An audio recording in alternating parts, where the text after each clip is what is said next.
Do not underestimate us. Trump warns North Korea.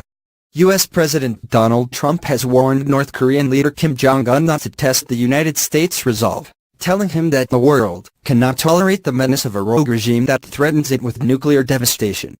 In a speech to the South Korean parliament on November 8, Trump said the nuclear weapons that Pyongyang was developing are not making you safer, they are putting your regime in grave danger. Do not underestimate us and do not try us, Trump told North Korea, using some of his toughest language yet against Pyongyang.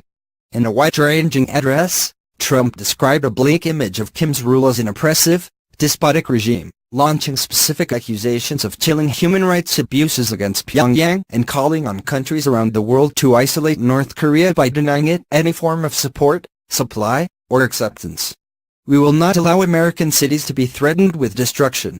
We will not be intimidated, he told South Korean legislators.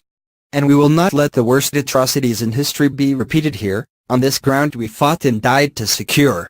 While using harsh language against Kim's regime, Trump nevertheless did promise a path to a much better future for North Korea if it stopped developing ballistic missiles and agreed to complete, verifiable, and total denuclearization. Trump spoke as 3 U.S. aircraft carrier groups sailed to the Western Pacific for exercises, in an unusual show of such U.S. naval force in the region. Earlier in the day, bad weather forced Trump to abandon a surprise visit to the Demilitarized Zone, DMZ, that divides the two Koreas. The White House said the president was pretty frustrated because he could not make the trip to the DMZ. Trump then arrived in China, the next leg of his extended tour of Asia that began with a visit to Japan. U.S. officials say he will press a reluctant Beijing, North Korea's main ally and trade partner, to step up pressure on Kim to abandon his nuclear ambitions. A senior White House official on November 8 specified after Trump's arrival in Beijing that he would ask Chinese President Xi Jinping to cut financial ties with North Korea and to abide by United Nations sanctions against Pyongyang. Trump was scheduled to stay in Beijing for 2 nights before traveling on to Vietnam on November 10 where he was scheduled to deliver a speech to leaders at the Asia-Pacific Economic Cooperation (APEC) summit.